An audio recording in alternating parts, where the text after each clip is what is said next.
Hey, you got the great Alofa, LA Smooth, former WWE, ECW superstar here, part of the Samoan Dynasty. And you know what? I'm here drinking at Moe's. And if you're not here drinking at Moe's, you better get on it because this is the number one podcast. Look on YouTube, podcasts all over the place. Get on with Drinking with Moe's because I did it. You got it from the Samoan Dynasty right here.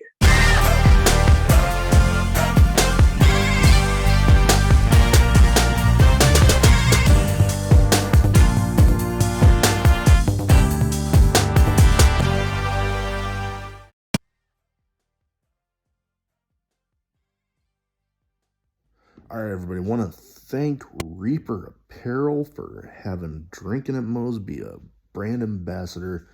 They encourage everybody to break out of that comfort zone, live their best self, which, hey, that's what got me starting the podcast.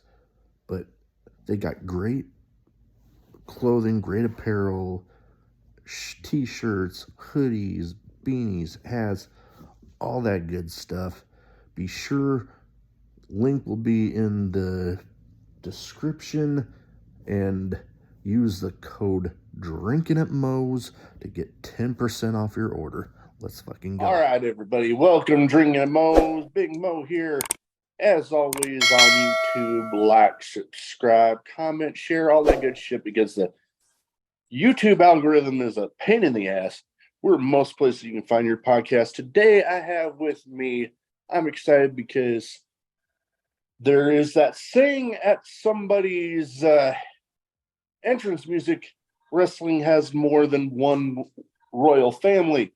Today, I have with me, with regards to one of those, Lloyd, Anoa'i, LA Smooth, member of the Samoan Dynasty. How you doing? Good, man. How you doing, bro? Oh, I can't complain.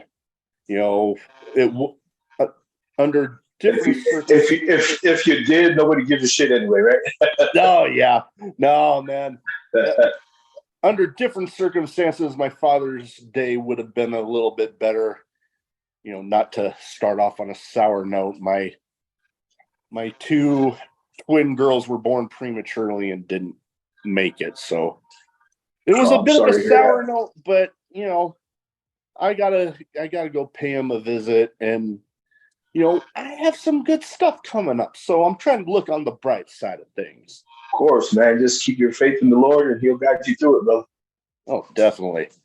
Now, first thing I like to start off with everybody, especially the first-time guests, and is what got you started as a fan, and then what got you started, you know, when you decided to make the leap into the business. Because, you know, as a member of the family that you're in, I can imagine, you know, you're growing up around it. So was there influences in there that kind of had you going along to make the decision?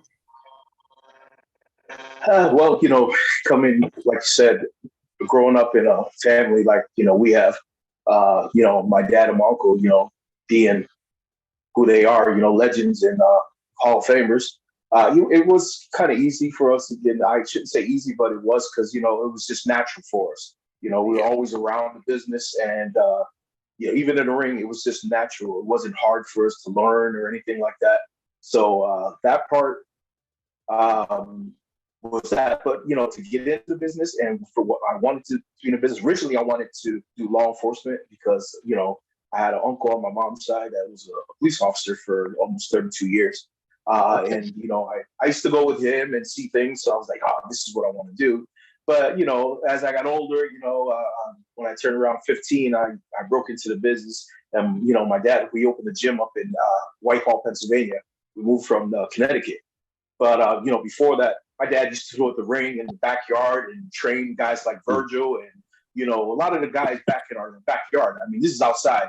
So, you know, it was nice to be in there. But I actually started working, you know, in the ring and training guys when we moved to Whitehall, when we opened up the Wild Saloon Training Center. Okay. Yeah, no. And great people to sit under the learning tree there. I mean, all the relatives you had growing up that kind of, I mean, word I'm trying to figure out the proper way to put it, but it kind of goes without saying the influence they've had on the business. I'm just honored that whether we're good or bad, as you call heel or babyface, the people respect us and our family because it's so big, and we had so many superstars out of our, basically everybody that's in our family has been on TV, worked for major companies or whatever. Oh yeah. Just the aspect of how many of us there are right now, we are truly the biggest wrestling family in the industry right now. Oh, most definitely. I mean, you think of all the promotions out there, it's hard not to find a place, especially those that have the national exposure that doesn't have the kind of the handprints and footprints of your family in there in some way. Yeah. It's hard. People say, is it hard to follow in your dad's footsteps? It'll always be hard because they will always be legends in what they did and making and bringing us up in the business. So, could never fill their footsteps, but we can follow them.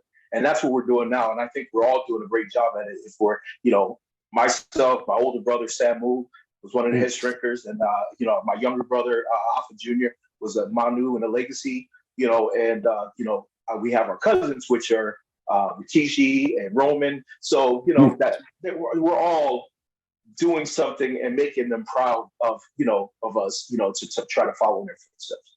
Oh, most definitely. I actually get the opportunity to meet Rikishi at a Comic-Con that's actually starting back up here in my area where I am in Omaha, Nebraska, here at the end of July. And I actually went and I'm trying to figure out something to get autographed because I'm a big wrestling figure collector. I love getting them inboxed to get them signed potentially by whoever. Oh boy, I've got a nice little drawing collection, and I was at Target recently and I found the recent ones they did of the head shrinkers, and I'm like, okay, that's gonna be one because I remember my first ever WWF at the time show. It was one of the matches I remember in particular was the head shrinkers versus I believe they were called High Energy. It was Owen Hart and Coco Beware. Yeah. Yes. It was something else because I don't know why, but I was a third grader at the time, and I remember that one thing I remember. I don't know if it's the fact of the age I was at the time finding this funny. I remember, I forget which one of the head shrinkers it was, but I remember one was in the corner, and I remember seeing them pick their nose and then ate it right there in the corner. I remember being like, did I just see them do that? Yeah, you've seen it. Back then, there was some crazy stuff, we just, like I said, just following the footsteps of my uncle and my dad. And, they did some crazy stuff back in their days. So that's what the company wanted. They wanted them to be wild and crazy. So that's what it was. Oh, nope.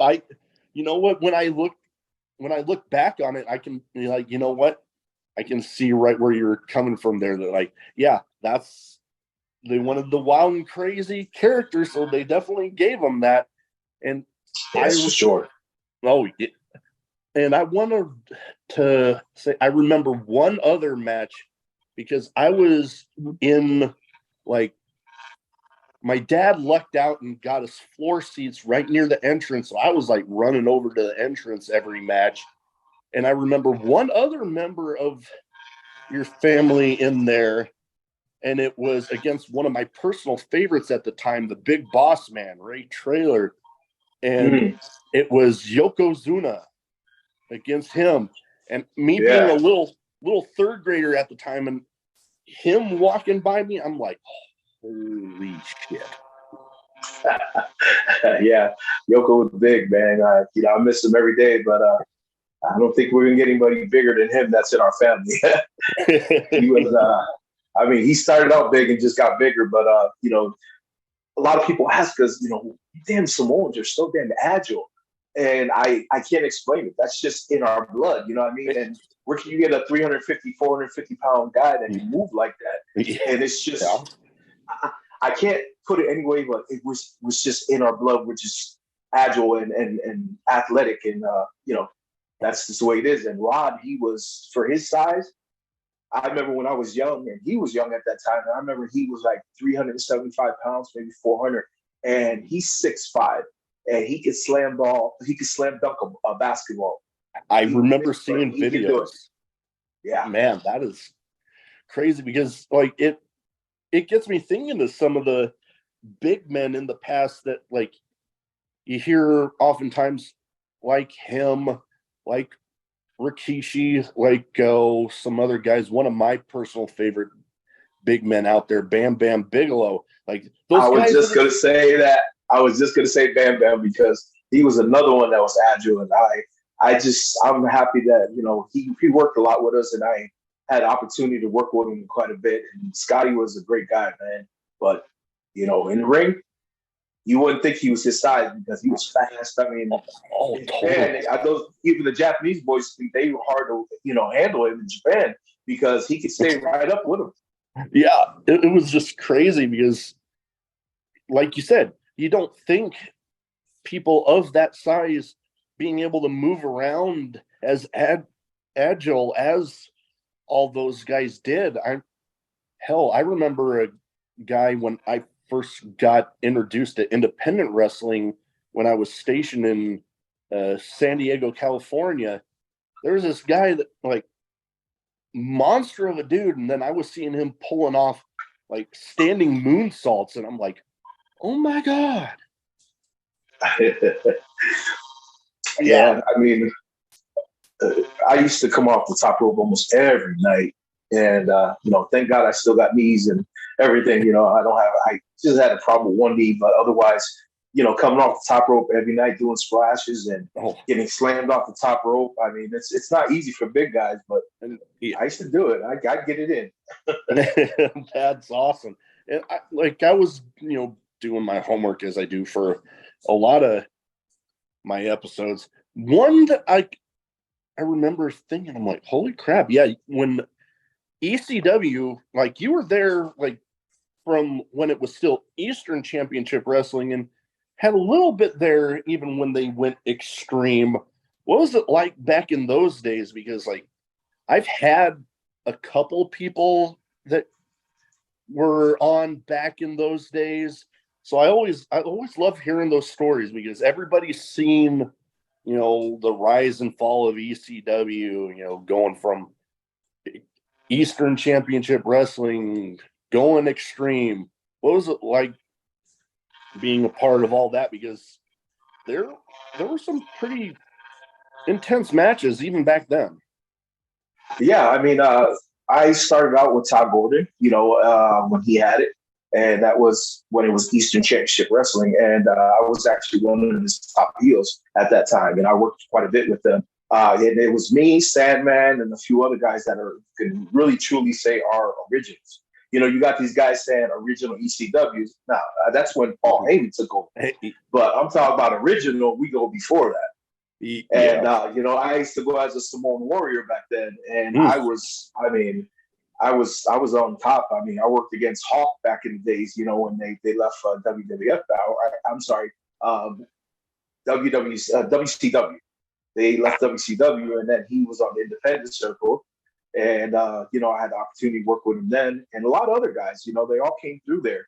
But the transformation of being with ECW then to what it became, it was totally, I mean, it was wound up. It went a different level completely. And I got a chance to work in the original, you know, which, like you said, it was some wild, crazy matches back then. But when Paul Heyman took over, he kicked it up quite a bit of notches. And you know, we were there as a Samoan Gangster Party, and we had some crazy matches with the gangsters. with the Dudley Boys and Perry Saturn and all those guys. And you know, I mean, you talking about crazy. There was times where we would go out there and wrestle the gangsters, and we would fight all the way from the beginning of their music to the end. And that was a long introduction, and then they would replay it because we'd still be out there going at it, you know. So, I mean, it was crazy. I mean, I could tell you a story where we were in Reading, Pennsylvania, and we were in the building of one of the old time wrestlers down there, Damian King. He had a building down there, so you know we used to go there and wrestle there with ECW, and it was me and my cousin Matty Rosie at the time. You know when he was in WWE, but he was called Matty Smalls when we were in ECW. Okay. So we worked against the gangsters, and you know they come in, they bring the garbage can, and they throw it over, and it hits my cousin in the head. Boom! And then it's got all this stuff in there, right? And all of a sudden, we're rolling out a crystal lamp. You know, just a regular lamp that you keep in the house or living room or whatever. And it was pretty big. And next thing you know, I'm in the corner. Here comes New Jack. And he has it in his hand. And he hit me square in the middle of the head. And the thing just splattered all over the place. And he looks at me, and his eyes were big like this. He's like, "Oh, damn, bro, you all right?" And he didn't see no blood, and there was no, I mean, I didn't get busted over or nothing. I said, "I'm all right." I said, "But you gonna get it back." And man, when we went out, we were fighting outside, and we were near a wall. And of course, it was made of, plaster or whatever it was. And he hit me with a forearm, and I went back and I hit him with a forearm so hard, he went through the wall, made a hole in the wall. So he's in this wall and he can't get out because he's on the floor, right? And people are going, ECW, ECW. So I'm looking around. Next thing you know, I'm like, I'm not going to wait for him to come out. So I went over there. I walked through the wall. Here it goes, makes a bigger hole. And we come back out fighting. And next thing you know, I guess Damien came to like it. And we got in the locker room and all started on us. He's like, "You damn gangsters, and you damn Samoans, look what you did. Now we can't come back to the building no more." And I'm sitting there looking at him like, "Sorry, man, but you know, I had to go get him." And he's like, "You didn't have to go in there and make it worse than you know." But that day, he would forget about it. You know what I mean? But we got kicked out of that building, so that was my story that I liked because it was interesting. Oh man, yeah. Like I'm kind of hoping that there's that like footage of that out there because like I kind of want to see that now that you bring it up. But there were some wild ones where we did a angle where we hit New Jack. My brother was driving the car and he hit New Jack with the car. Oh man, I mean it was like 30 degrees outside, cold. We had to just keep doing it and coming through the garage, and he hit New Jack with the car, and I swear I thought he broke the windshield because he hit it so hard, but thank God he didn't. But he hit it, and he rolled off the car, and he was on the ground, and we didn't see him get up. And I was like, "Uh-oh." Oh, damn. But he sat there, and he was like laying out there, and next thing you know, he goes, "God damn, that hurt like hell," you know. I can just hear his voice right now. Yeah. New Jack was, man, that was my man. I loved him, man. People couldn't get along with him, but he was great, man. I love working with him.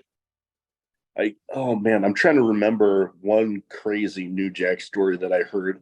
I'm wanting to say it was with the staple gun, how he used to have it where like apparently breaking kayfabe or whatever, but it wasn't actually staples going into the person. But for some reason this time, oh no, there was one, and then gets the guy in the head, and he goes to the back, and New Jack runs back. You're like, oh damn. No, if he was using a staple gun, believe me, there was some staples in there because New Jack didn't play, man. We were doing a show in Bethlehem, Pennsylvania, and this guy wanted to, be a manager. He was trying to promote the show. It was an independent show. So he went out there and he wanted to be this big time manager. He doesn't know anything about the business. And he had his family out there and all that. And New Jack was like, you watch what I do. Oh, boy. This is big shit. And I'm like, oh, here we go. I'm like, Jack, don't kill the guy. Please don't kill him. I'm like, teach this motherfucker something. I'm sitting there laughing, but I feel sorry for this guy. And He goes out there, and this guy's manager, and he goes outside, and he had a fork, and he stabbed this guy in the head many times.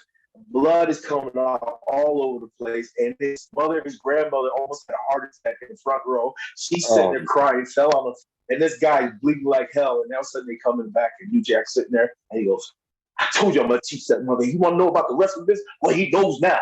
And I'm sitting there like, oh my God.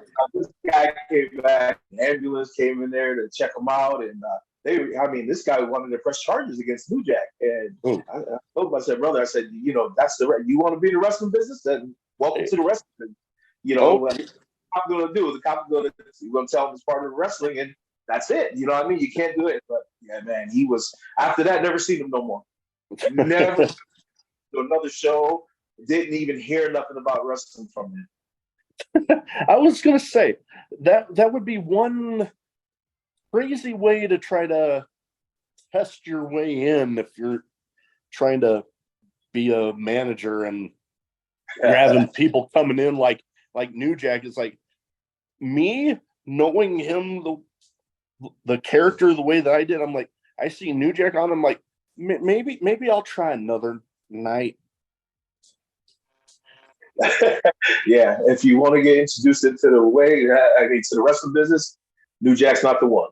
You're going to find out the hard way how yes, sir. Stuff can be. And another place, and I've heard plenty of stories because I've had plenty of people that have been on shows for the Gathering of the Juggalos. I saw it, and it's like some of the craziness that I hear that goes on there. Like I've been able to talk with Madman Pondo, had him on, and had a few others that have been on there, and I've heard some crazy shit.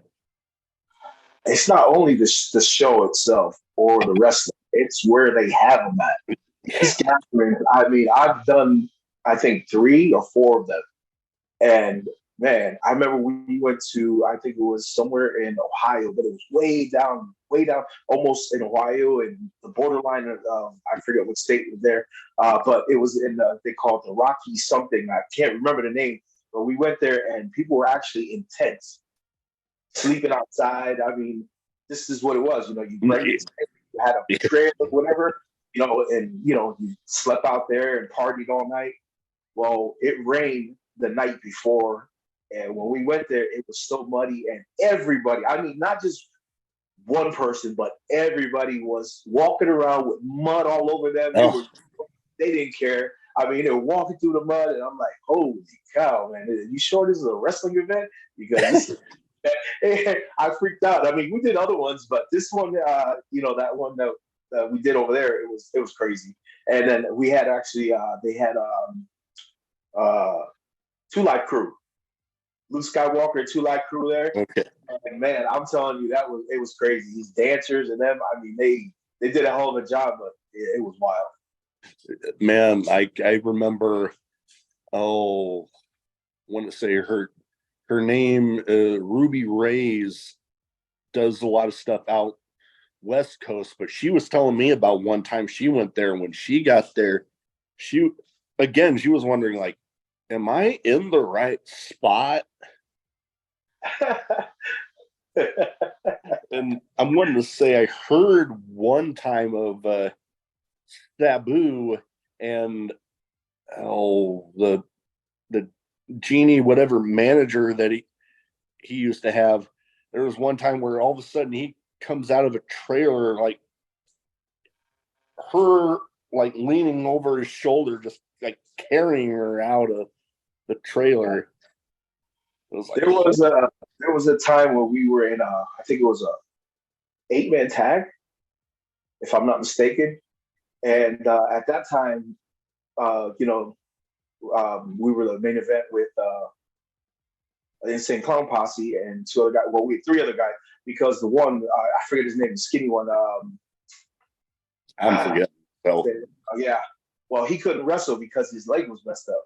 But he came out and he walked out to the ring, and we're sitting there, and we're beating the crap out of the other one in the ring, right? beating him. I mean, just beating him down, beating him down. And he's out there getting the people going. They're throwing that soda that they have, the Fago. The Fago, yeah. I mean, they're throwing bottles of soda in there, and that wasn't a big deal.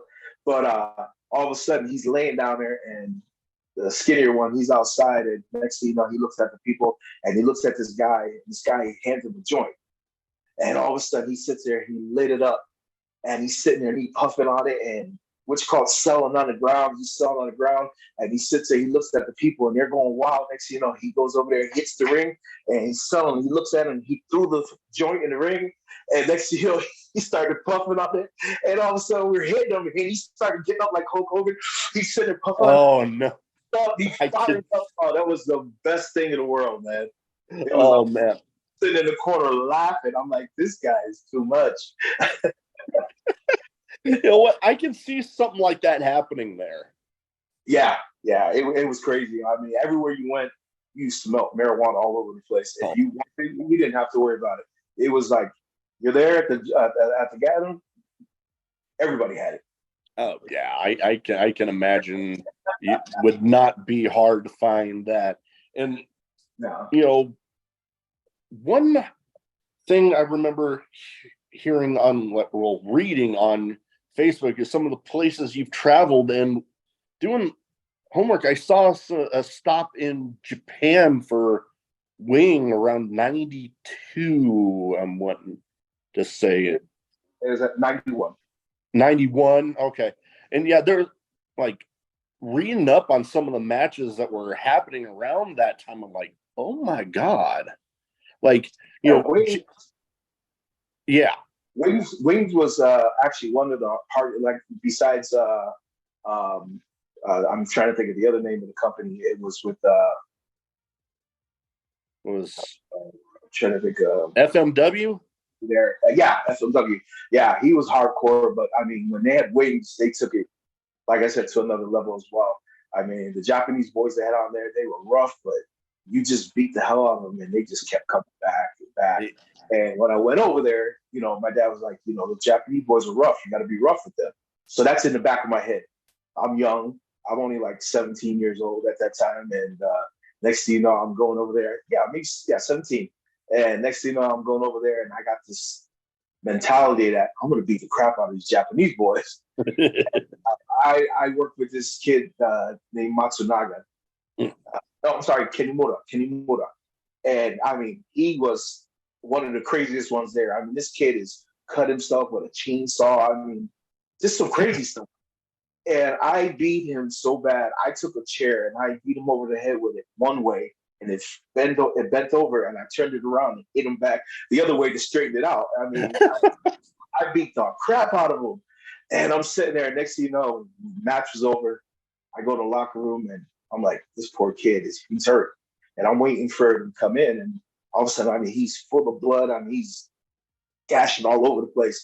And all of a sudden, he comes right there, and he gets on his knees in front of me, and he shakes my hand, and he goes, "Thank you, Samoan-san. Thank you, Samoan-san." And I looked at him, and I said, this dude is nuts. I wouldn't be going there, beat the shit out of me for damn 15 minutes. Man, and like some of the those guys, especially, I mean, Japanese wrestlers in general are a different tough breed, but you get those ones that are doing like the death match style. Holy crap! Like, yeah, it's insane. Like, I know I've talked with a handful of deathmatch wrestlers, seem to have developed a little bit of a following with the deathmatch community. I've had like Alex Colon, I've mentioned Madman Pondo. Oh God, I'm trying to remember some of the others. The person that won the most recent CZW Tournament of Death. Yeah. Had him on, and God, it's like I have this respect for those guys because goddamn. And actually, speaking of Japan, a guy that I have a potential interview with next month, the week before I'm supposed to be recording with him, he's actually going to be at the GCW show in Japan. And I'm like, okay, this is going to be interesting to see how that one turns out. Now, And who's that? I was trying to think what would be some of the favorite places that you've been to internationally, because you've been, a bunch of different places. I've probably been around this world twice already. The only place I really haven't went to is like some smaller places, but I've been all over Europe. I've been to Korea. I've been to Japan. I've been to even Afghanistan. I used to do tours for the military. I've been to Uzbekistan. I mean, I've been to a lot of places, but the best places I think that I've wrestled overseas, I love Germany, love Austria. Austria is like second home to me. I like to go over there, and when I go over there, I spend a lot of time over there. Yeah. In Qatar right now, I'm actually the QPW heavyweight champion, and every time I go over there, I love it because it's a clean place. The people are respectful, and the company QPW is actually a great company to work for. Okay, that's awesome. Like, I know I've been lucky enough, both outside the Navy and with the Navy, I've probably covered about half of the globe. I didn't get to actually step foot in Japan, but we were anchored off of there for a while, so I got to see it. And oh boy. But yeah, some of the places over, like Singapore was fun, Thailand. I remember going over to Jerusalem and going through the Suez Canal. That was something else. I bet. Like, it was something else because, like, I remember we were actually able to be outside during the time, because going into the Persian Gulf, they didn't even let you be outside. Yeah. But Suez Canal, they let you be outside, and it was something else because you would see, at least at the time I went through, there was a flatbed truck on each side with like a machine gun on the back patrolling each side of it. I specifically remember that. I'm like, oh, okay, I all right, I'll be careful. Yeah, I mean, even we went actually before 9/11. We went to a lot of places, especially back in 2000. I want to say 2004. We were doing them, and then we actually were going to do one after. We actually went there after 9/11, and that's when we went to Afghanistan, and that was rough because you can't go in during the daytime over there. So we were on big cargo plane, Boy. and we're on there with the generals, lieutenants. They're going from. We flew actually out of Uzbekistan to go to Afghanistan, and then coach got the cargo in the middle, and we got the guys that are over there that are like they got the squad where they look like they're from Afghanistan. They got these long beards, and so they're ready to go down there and get their intel and whatever they have to do. But they were on the flight with us, and I was like, oh, we got to be quiet. But they were just outgoing. We had a good time. And my brother, somebody gave him a gift where they gave him a bottle of rum, I believe, and he even opened it up on the plane, and we were taking sips with us.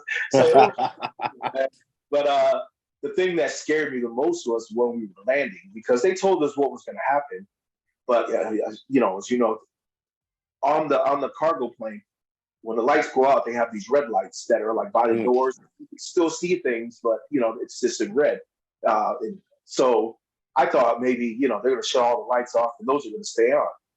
Well, I was wrong, because once they said they were shutting the lights off, because they have to go in on infrared. So they have to shut all the lights off, and they have to do a thing where they circle. Instead of going straight in, they have to circle, circle, circle, and then they land, so they stay off the radar. So when he said he's going to shut off the lights off, here I am thinking the redwood light's going to stay on. It's pitch black. And freaking out. And, you're not sitting with the plane, you're sitting sideways. So the seat's side, and you don't know what to do because you can't see your hand in front of you. Oh, God, yeah. Rocking back and forth, and you don't know what it's doing. You just feel it going. And next thing you know, you're like, what is going on? Are we dodging, like, fire at us? Are they firing at us? What? We didn't know because it was all these sounds. Next thing just boom. And I thought it hit us, but we landed. And next thing you see the back of the cargo plane just go down. And you see nothing but sand, dust, and they were like, all right, guys, you want to take pictures right here? You take them here because once you get out, you can't wander. You have to stay in one line because there's still, what do you call it? The landmines, that they still have in the sand and all that. So they got to take off to where you have to walk on a certain part of the what they made over there as a landing strip in order to get to the tents and all that. So we had to stay with them. And it was intense, but when we got there, we made the best of it, man. It was awesome. And that's awesome. You guys went over there to do something like that for those guys. I know. Oh boy, I never got into Afghanistan, but I was deployed over when that whole Arab Spring thing was starting. We were in Bahrain, and good Lord, I remember car bombs. There was we were able to, for a while, go to the front part of the base, but then, all the riots and stuff going on, we had to take this like backside thing. Yeah. There wasn't much street lights. Yeah, they had the same thing when we went on the roads. We had to actually ride through the sand and take other ways out instead of going through what they call towns, but they're not towns. They got the houses and tents and all that. We had to go the opposite way. So it was pretty cool. I mean, but it was something, look forward to, and something different. Oh, no, definitely. And it was funny you brought up going, the landing process and it being pitch black. I love sharing some of my military stories, especially in these interviews when memories come up. My ship also got to go through the Panama Canal at one point, and we would have to stay outside during the locks to controlling the whatever that tied us off to different parts. And at night, it was so dark out there that like literally I could have my hand like this far in front of my face and not even see it. Yeah. Wow. It was something else. Now, I have two categories I kind of round off the show with. And first one will go bit of a name game where I try as much as possible to, tailor it to the guests where like you've at least, if not shared a ring with the person, you've at least shared a locker room with them or something like that. And you give me like some quick thoughts on the person. Sure. All right. First one, a guy that apparently his episode of Dark Side of the Ring just recently came out that I'm going to have to watch this one. The one and only Chris Candido. Chris. Great guy. Awesome guy. He was awesome. I actually he had his first match with me in Philadelphia. And, from that, we were always close, and I really miss him. He was a great guy. Oh yeah, like especially when he started to kind of get his life back together after some issues, during especially that time, I can't really seem to see too many people that really have a bad thing to say about him.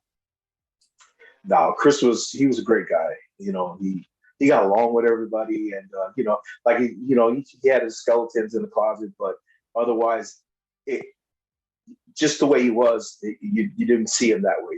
It's just you try to not look at that. You just want to look at him as the person that he was. Oh, most definitely.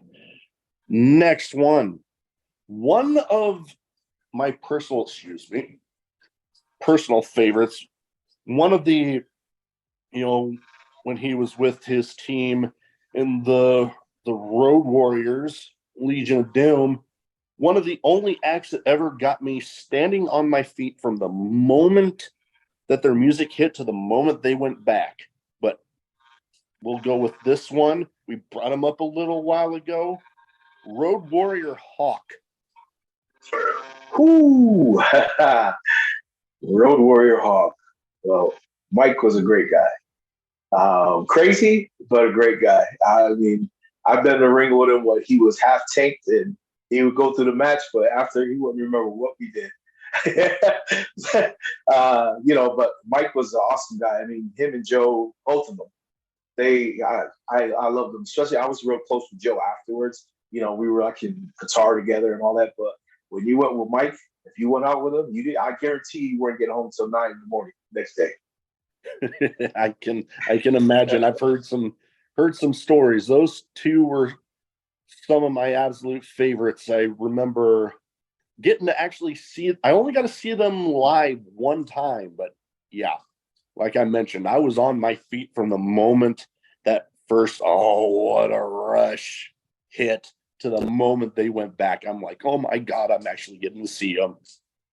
Yeah, Mike, they're both powerhouses, but Hawk, he was a powerhouse, man. If he hit you with a clothesline, you felt it. Oh, I can only imagine, man, feeling like you about got your head knocked off. I'm trying to think of. He hit me with the clothesline off the top of Animal's shoulders, and as big as I was, I thought I was just gonna go straight back. I did the flip, landed on my face, and I mean that's how much power he came off the top rope with. He hit me, and I just went back and I went over and landed on my face. I'm like, holy shit!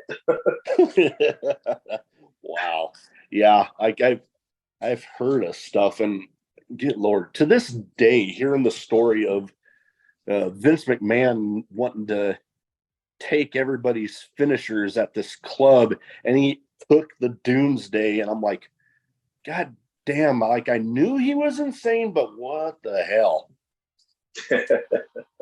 Like voluntarily taking it for no reason, not in a match. I'm like, what the hell are you doing? Hey, he considers himself one of the boys. He made the business the way it was, so hell, he wants to do what he wants. He can do it. Hey, no, very good point there. Next up, a guy going with some entertaining guys there in AEW. And good Lord, these guys, I don't think very many people could ever get over a phrase like scissor me daddy ass. But we're going with daddy ass Billy Gunn. Daddy ass. Billy, yes. I worked with him and Bart when they were smoking guns. And that was they were still, I mean, they weren't as good as they were now, but I mean, they were good back then. But it was an experience. I enjoyed working with them. I was young still again, and Bart was a good guy. I like Bart. I like Billy too. I mean, but Bart was a quiet one. He's laid back. Billy was, more talkative and everything. But I've been out with Billy back in the days at good times, and Billy's a good guy, man. He's awesome, and his two boys are really respectful, and they're great workers as well. Oh, most definitely. I mean, for as much as they play off, they hate being called the ass boys. I mean, they have proven to be pretty solid workers themselves. Yeah, well, the older one, I remember when he was young, and then when I seen him when he was all grown up, I was like, man, I couldn't believe, how fast time went by. But I'm happy that they got a good spot right now for themselves, and they're following their dad's footsteps, and they're doing an awesome job. Oh, most definitely. As much as I was initially one of the crowd that was like, damn, you gave them the tag titles. I'm like, in the end, it's like, hey, they've been doing pretty solid stuff, as much as rooting for the good guy and not the bad guy. But I mean, when you're playing the heel, your job is to get the people to hate you. And you know what? Absolutely. They're doing they have, and they are doing a very good job of doing that. Yeah, for sure. They learned from their dad. Billy's, I say he's one of the best workers out there. I mean, wrestlers, I love his style. And who reminds me of him is Dolph Ziggler. You know what? I can see the comparison. I can see that. Yeah. And Billy reminds me of Kurt Hennig because wow, you know what? I haven't thought of that, but I can see it. Yeah, yeah. The Kurt Hennig, the way he worked and the way he took bumps and he hit the ropes and just the way he was. I see Billy like that, and then now I see Dolph Ziggler like Billy. So he's got a little mixture of actually Billy and Kurt Hennig in him. Yeah, I can definitely see that. I hadn't thought about it till right about now, but yeah, damn. Next up, another guy that is there in AEW with Billy, but goddamn bit of a damn monster, but I'm loving it. Brody King. Brody King. Never wrestled against him. I think I've met him a couple of times, but maybe more than that, because you run into the boys all over the place. Yeah. So, but I've never wrestled against him, but he's a monster. Yeah, I'm wanting to say it was one of the, I believe it was MLW where I saw at least you're on the same card, I think. One to say. Was it that Battle Riot? Battle maybe could have been. There was so many guys in there. I know. Me and PC went at it. Yes.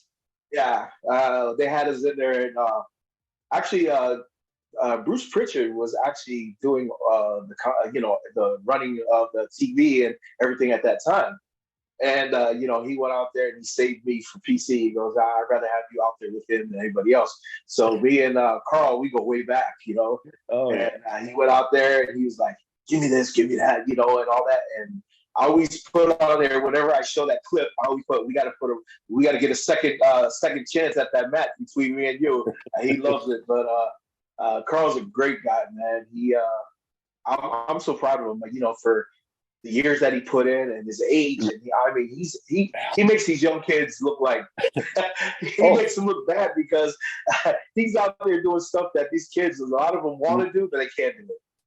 Oh man, I remember I actually got to see him at a show for Wrestling Revolver in Des Moines. He was in a Monsters Ball match, and goddamn, some of the stuff he put his body through in that match, I'm like, I hurt just watching it. Yeah, because actually when we did the Battle Riot, he had a slice in the middle of his chest. And I was like, brother, I said, I don't want to hit you there. He was like, oh, no. He goes, yeah, just don't hit me right here. But he's like, if you do, it's okay. I'm like, no, I'm not touching that. It was like he was cut. Yeah, like he got cut with something. I would look pretty deep, but it didn't stop him from going out there. He's truly unstoppable. The gimmick he has right now is him. No, most definitely. And you know what? Moving on to the next guy, I brought up that I've actually had this guy on the show, and another one that I believe it was it was at least a JCW show for, the Juggalos. It might have been a gathering show, but Madman Pondo. Yeah, I know Pondo. I've never wrestled against him. I think we were in a tag match one time. I'm wanting to say the one that I saw. If I'm not mistaken, but Pondo's a good guy, man. He's a little off, but he's funny, and yeah, he's a funny son of a gun. But he's a good guy, man. I can say at least majority of all the guys that I've worked with in this business are known. You only got a handful of idiots, or I call assholes, in this business, and back then I respected everybody, but now that I've got all the years in the business and you got these young kids that don't respect like we did when we grew up. Yeah. It was to the point where, every time you went in the locker room, you went around, you shook everybody's hands out of respect. Mm-hmm. Right now, these young kids, they go over there and they go, hey, what's up? And they walk past you. And it pisses me off because, if I ever did that back in the days, I'd get slapped. Or, even one of the boys, they go, what the hell's your problem? I'm like, I just can't get it, man. Yeah. Nope. And you know what? That brings me a memory of when I got invited to be a part of Warrior Wrestling and their stop in St. Louis a little over a year ago. But man, some of the card they had on there, but I got to be a part of the fan fest. And, the crowd hadn't gotten in there yet, but two of the people that were actually going up against each other that night were from New Japan. Yuyamura, I'm probably mispronouncing his name, and Alex Coughlin. But two relatively younger guys in the business, but those two were the first two out of everybody to go around literally shaking everybody's hand, whether you were on the card, whether you were part of the show's crew, whether you were a podcaster being a part of the fan fest, went by everybody. And man, the good impression that put me on the both of them. Amazing. Yeah, I mean, I do a lot of conventions and stuff like that, and I'll see the old timers. Like I was just in Jacksonville, Florida, at the River City WrestleCon, and Abdullah was there, Ron Simmons, Kurt Angle. I mean, the list goes on. And I have my own table, and I'm supposed to be there, but I make it my job and my out of respect to go see these guys and shake their hand and tell them it's good to see them again. This and that, and that's just me. That's the way I was raised up, and I will continue doing that. Whether you're not an old timer or you're just starting a business, you're still going to get a handshake from me. So I'm glad I was raised that way. And I have a 15-year-old son that is actually 6'3", and he's only 15. Wow. And he's a monster. And he's, he learned. I tell him, when you go see these guys, you go out of respect, you go shake their hand. And now I don't even have to tell him. He'll leave me. He goes, "Dad, I'll be right back." And he'll go on his own and go around and shake everybody's hand. And that's the way I like to see it, because he has a respect for these guys. And they respect him. They say, "Boy, I like him because, he's respectful. He comes shake my hand." So they notice that, Oh, yeah. But you get a lot of these younger guys, man, you can't get them to go say hi to anybody no more. It's like the business has changed so much. But it's a shame, because it makes me think about, man, I wish the old times were back again. Everybody respected everybody, and you can go in the locker room and have fun and laugh and enjoy yourself, instead of having some young kid or even somebody that, just doesn't care about the business come in there and just sit there and, act like a badass. Yeah, no, definitely. It's sad how, you can see the differences of people that were raised like you and how you've raised up your son, and those that, just seem like the wrestling business has kind of soured them in a way, I guess. Yeah, for sure. Most definitely. Now, second category I have is some random questions. Some might be wrestling related, some might not be. I really never really know until I'm putting my notes together. But you hear the question, you give the first answer, it pops in your head. First one, craziest in-match moment for you?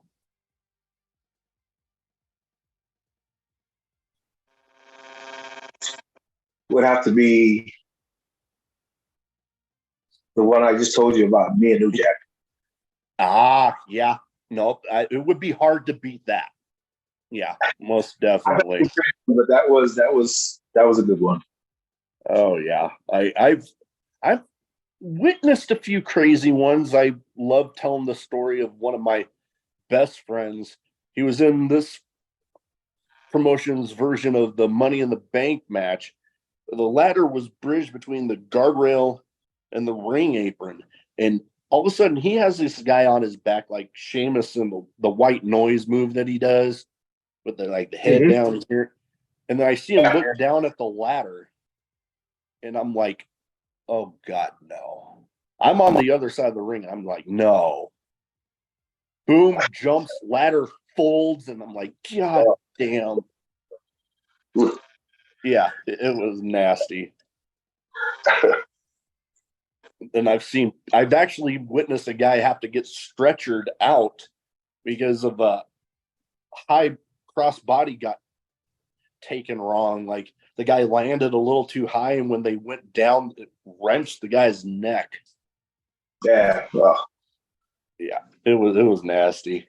The guy ended up making a complete recovery, but god damn, that was scary. Yeah, I had a scary moment like that too. So I can only imagine, like, people that aren't really fans of the business.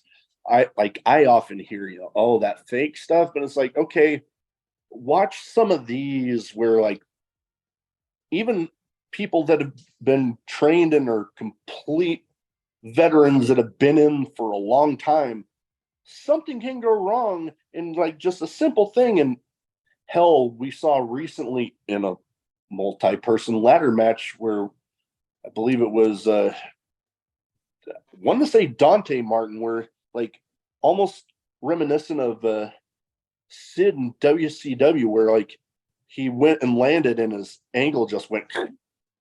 yeah, his I think it was his femur broke, right? No, not his femur. I've seen the bone come out. I mean, I've seen that plenty of times. Every time I watch it, man, I just crinkle up. Oh. Yeah, no, I've done the same. Like, I saw the clip, and then I went and I saw the match, and it's like I just knew right where that spot was coming. I'm like, oh god damn! I'm like watching, like, through my fingers, like, oh shit. Yeah, it was nasty. Now, one kind of wrestling related, but it could go either way. And we mentioned somewhat of a favorite spot to travel, but I'm going to ask it again here. Favorite place to travel to? Austria, Europe. One place that I haven't been to yet. Oh, you'll love it. I've only ever been through Germany through, like, flying through. Like, I got to see through the airport windows, and that was about all I got to see in Germany. Yeah. But oh boy, I'm trying to remember. I know for me, Greece was a favorite before the Navy. During the Navy, it was probably between Malaysia, Thailand, or Hawaii. One of the three.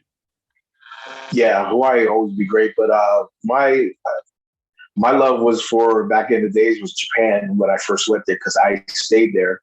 When I went there for weeks, I ended up staying there for 3 months, and oh boy, I had a great time. So I still love Japan to this day, but I fell in love with Europe, and Austria and Germany. That would definitely be a second home for me if I had to move nice. Whatever. Oh, most definitely. Now, a couple of definitely not wrestling related ones. And I used to only ask about favorites in these, but I've kind of added a little here. Favorite and least favorite food? Favorite food is sushi. Okay. I've up until, like, right around the time I was getting out of the Navy, I wasn't too keen on sushi, but now I love it. Worst food I would never eat in my life is liver. You know what? I can't say that I've ever even had that. I've tried it and I will not try it again. Oh god, yeah, no, I never had it in my life, but just liver, I can't do it. Yeah, I'm not necessarily a picky eater myself. I know personally, and my wife loves to give me shit about this, because anytime we go to an Italian place, I'm always getting lasagna. I'm like, okay, where's lasagna on the menu? Okay, right there. I want that. But least favorite for me, and my family loves to joke with me about this, because they had me at one point try for a second time deviled eggs, and I don't know why, but I bit in and I just Oh Oh man, double eggs. I mean, I love double eggs. I mean, it's. I don't know. I mean, I guess everybody to each its own. You know. No, true. Everybody has their own taste. Yeah, yeah. And then again, it depends whoever made it. Yeah, that is true. I know a lot of places. I've heard people, especially with like fish. There's some places like people will just swear off, I'm not eating it. But then other places, like, I don't know if it's the way they fry it up or whatever, but they love it there. So, hey. Yeah, the fish is tricky. You know, if you don't make it right, it's not it's edible, but it's not edible. You know what I mean? Yeah. Your taste buds don't want it. Yeah, I'm one, I don't mind it so much if it's done right, but yeah, you can definitely tell when it's not. Yeah. I tell them, I said, if you're gonna cook it, if you can't cook it right, just give it to me raw and I'll fix it myself. I'll put sauce on it and call it a wrap. Now, I would feel weird with this question not being in this category with the name of a show like Drinking at Moe's. Favorite and least favorite drink, whether it be alcoholic, non, or you could name one of each if you want. I really don't drink that much anymore. You know, I used to when I was younger, but if I was to go with alcohol, it would probably be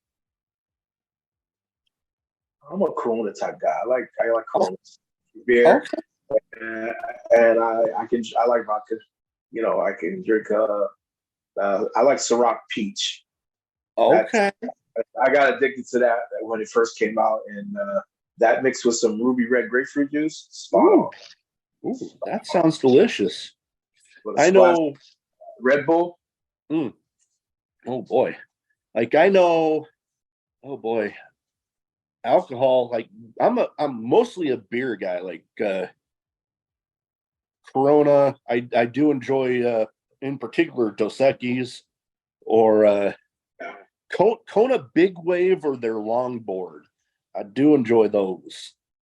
It, like if I'm going like liquor, tequila, I do enjoy the rocks one, that Terramana.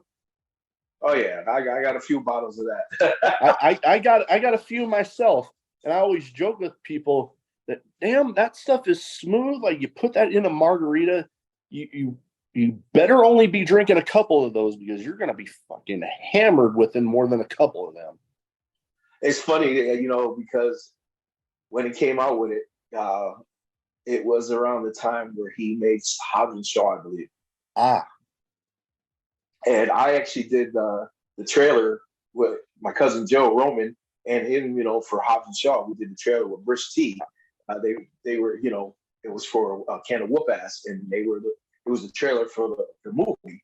So we did that, and after that, he started sending gifts out, and I get this box. My aunt called me up, his mom, and she goes, nephew, what's your address? You know, and I gave her my address. Next thing you know, I get a box and I get all this Under Armour stuff that he sent out to me and sneakers and all this. And next thing you know, there goes a Terravana on the side. I'm like, all right, here we go. And now it's party time. And I enjoyed it, man. Actually, I like.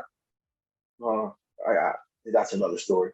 When I was young, I drank a little bit too much tequila when I turned 21, and I ended up drinking a bottle Jose Cuervo, a bottle and a half by myself.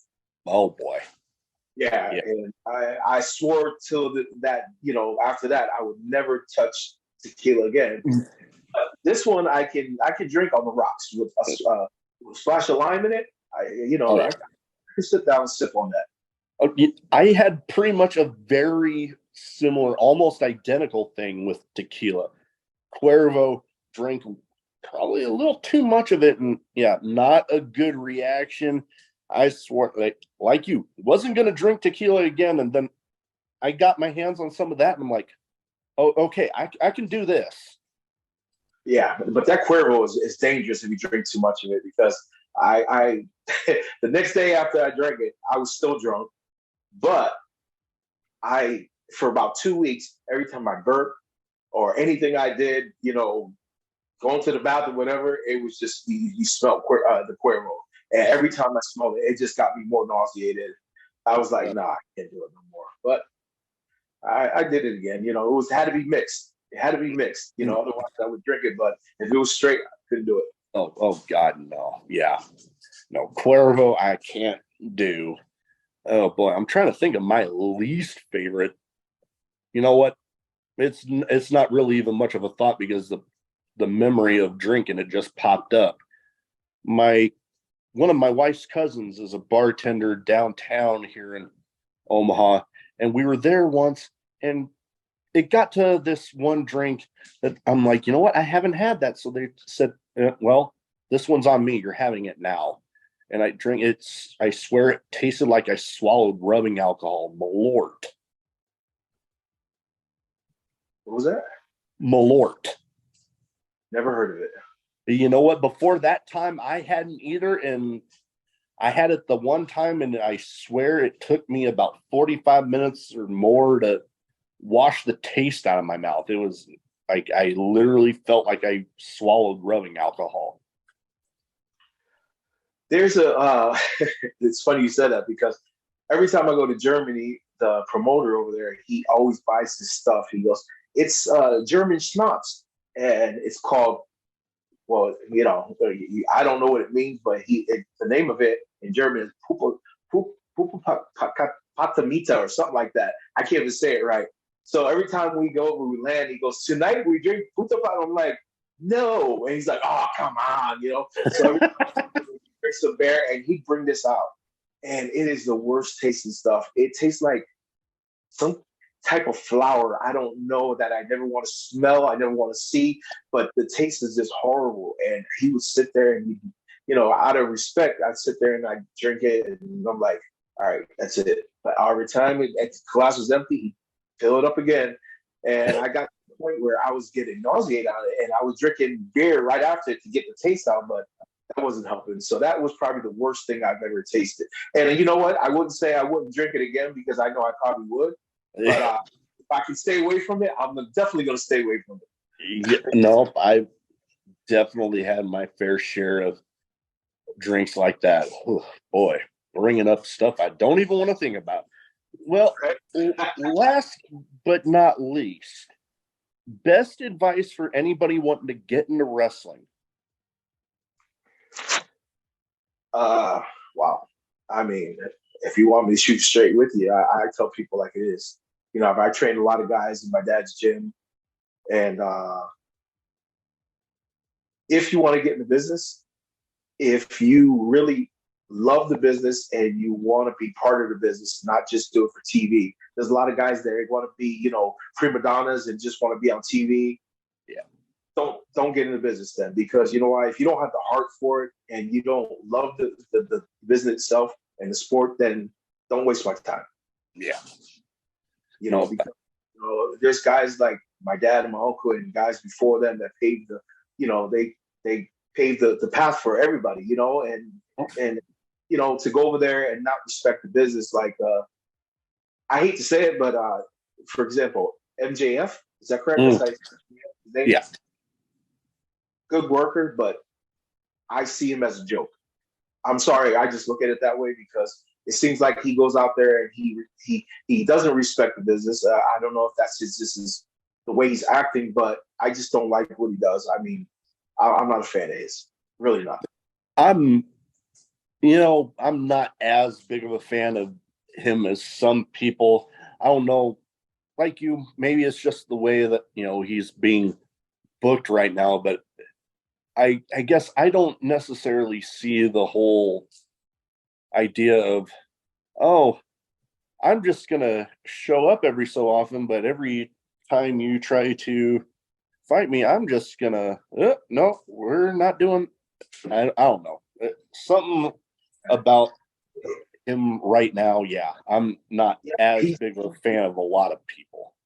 Well, they put him in a spot where he thinks he has power.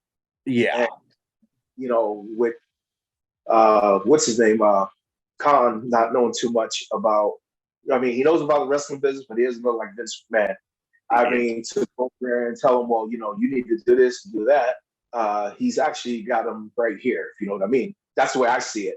because anytime somebody can do that and come back, I never seen it happen. I mean, Vince has bring back guys where he didn't need them, but he needed them to make money at that time. So he played this. Well, I don't see them making money with him. I mean, he probably draws a little bit, but is he drawing like other guys are? No, not a chance. Yeah, no, I can definitely see that. And a lot of people that I can see getting into the business, it's like they might have the ideas of, oh, I'm gonna make it to WWE and making it to WrestleMania like really quick. When I mean, yeah, there's some people that might get there quicker than others, but some people it might take them a long ass time, and it's not just going to be an overnight story. Look, and you can, and Vince McMahon or any booker can see if you can make the money, they'll push you, and that's the right thing to do because you want to put asses in seats.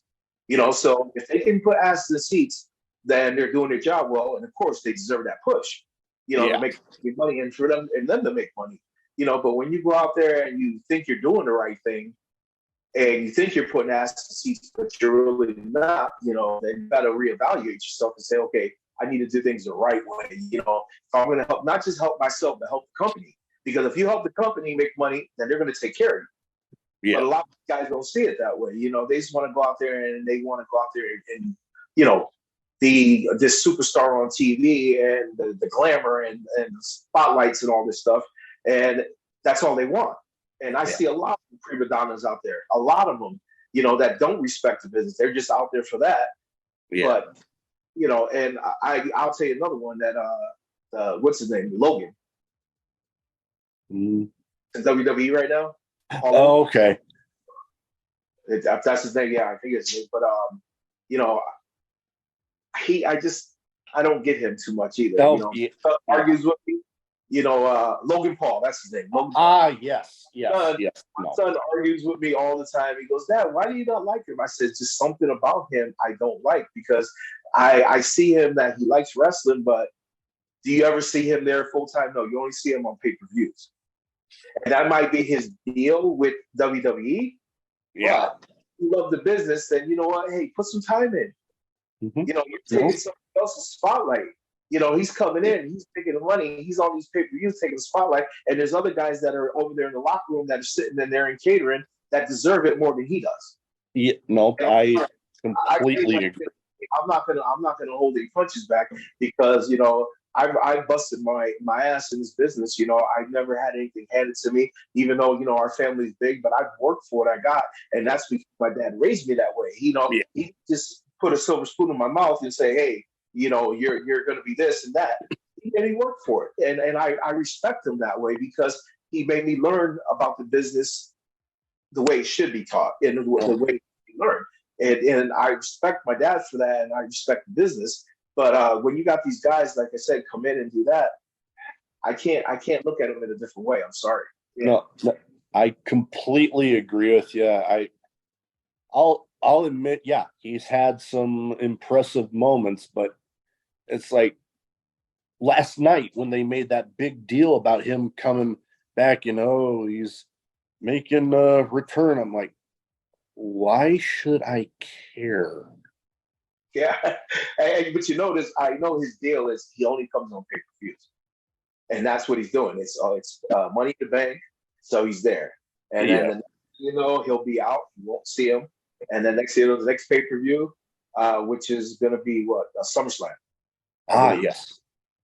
And you might see him then. So, that's his deal. And it makes me frustrated because, I can see Stone Cold or somebody doing that because they put their time in and they can say, all right, I only want to do pay-per-views. But this guy comes fresh in and that's all he's doing. He doesn't deserve the spot you got. Most definitely. Yeah. I'm 100% with you there. Before we go, where can people find you social media wise? So if they don't already have their eyes on you, they can go ahead and get them there. You can get me on Facebook. My name, Lloyd Anoa'i. I'm on Instagram as Lloyd Anoa'i / underscore Greater Lofa. And also I'm on Twitter as Lloyd Anoa'i. So I'm on all the social medias. You can go on there and I put stuff up like every other day, or I try to, at least, just to keep it going. So you can go on there, and if you want to send me a message or whatever on Twitter or Instagram, hit me up, hit that like button, follow me, and let's get some more people following. That way I can put more stuff up. Definitely. We'll have all of that in the description of both YouTube and the podcast platforms. Well, that is about all I have. I want to thank you for taking the time to talk to me tonight, and best of luck out there with anything you got coming up. Well, I appreciate it. I got some stuff coming up. I have a lot of signings coming up within the next couple of months. Actually, I will be on the weekend. It's a thing called Virtual Basement, where it's going to be doing a video game, a wrestling game. Okay. Actually going Friday up towards Boston, New Hampshire, to go up there and do my moped things for the game. So I'm going to do that. Right. Yeah, they just got done with Matt Cardona yesterday. Okay. So Friday, and they did Kurt Angle last week. So they're finishing up, and they just got a few more guys to do it, and then they're going to start putting it together. So I'm kind of excited about that. And hopefully, who's out there and they can get that video game. And I'm trying to get a little more bigger and better things going on, So follow me on social media, and you'll see what my next move is and what I'm going to be doing, and even how things are family and everything like that. So hit me up. Most definitely. Well, thank you again, and you're welcome back anytime. I appreciate it. Yeah, and let's chop it up again. And if I'm in Nebraska sometime soon, maybe we'll get together and go have a cold Corona or something. All right.